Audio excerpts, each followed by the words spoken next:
Nang ginawa ng Diyos ang kalabaw, sabi niya rito, ikaw ay magtatrabaho mula umaga hanggang gabi. Bubuhitin mo at kakayanin ang lahat ng ipapapasan sa iyo. Mabubuhay ka ng 50 taon. Sagot ng kalabaw, masyadong mahaba po yung 50 taon. Pwede po bang 20 taon na lang? At sumang-ayon ang Diyos sa kahilingan ng kalabaw. Nang ginawa ng Diyos ang aso, sabi niya rito, ikaw ay magiging tagabantay ng bahay. Sunod-sunod rin sa gusto ng iyong amo. Mabubuhay ka ng 25 taon. Sagot ng aso, masyado pong mahaba yung 25 taon. Pwede po bang 10 taon na lang? At sumang-ayon ang Diyos sa kahilingan ng aso. Nang ginawa ng Diyos ang unggoy, sabi niya rito, ikaw ay magpapalipat-lipat sa mga baging. Magiging katawa-tawa at nakakaaliw.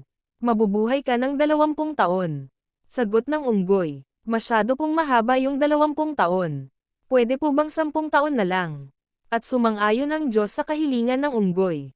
Nang ginawa ng Diyos ang tao, sabi niya rito, ikaw ang pinakamatalinong nilalang sa mundo. Magiging amo ng lahat ng mga hayop.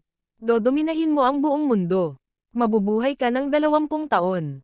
Sagot ng tao, masyado pong maiksi yung 20 taon. Pwede po bang ibigay ninyo sa akin yung 30 taon na tinanggihan ng kalabaw, 15 taon na tinanggihan ng aso, at 10 taon na tinanggihan ng unggoy. At sumang-ayon uli ang Diyos sa kahilingan ng tao. Mula noon, ang tao ay namuhay ng 20 taon bilang tao.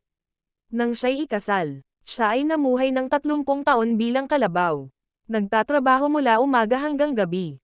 Binubuhat at kinakaya ang lahat ng pasanin sa buhay. Nang siya'y mawalay sa mga anak, siya ay namuhay ng 15 taon bilang aso. Tagabantay ng bahay, at sunod-sunod rin sa mga gusto ng mga anak.